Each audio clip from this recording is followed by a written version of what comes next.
Welcome to the tutorial for Adobe Connect. This is the tool you will be using for the live discussion sections every week. Here are some tips on how to get started.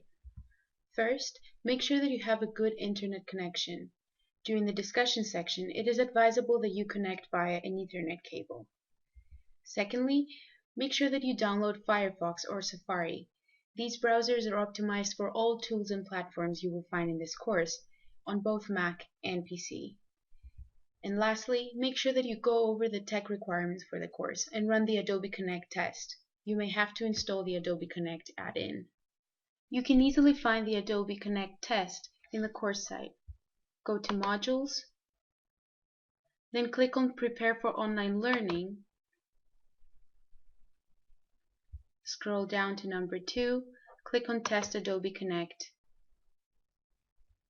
Let the test run. It will let you know if you need an add-in or not. Add it, and then you're good to go. Once you're set, check your section number, your discussion time, and your TA's name in order to log into your room. As a student, you do not have a login and a password, so make sure that you use your full name to enter as a guest.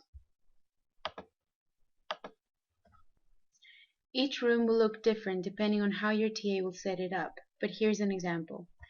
Your name appears under the participant list on the right, and you can use the chat to discuss course-related issues, greet your fellow students, or ask your TA if you have any technical issues. On the top bar, you can control your microphone. You need to make sure that it is muted at all times unless it is your turn to speak in order to avoid echo.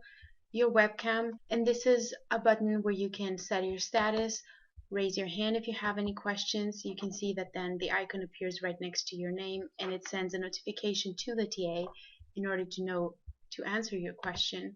You can deactivate it just by clicking it. And there is a variety of other options such as agree, disagree, step away, and so on. So that's an easy way for your TA to get an answer to yes or no questions or to know if everyone is following.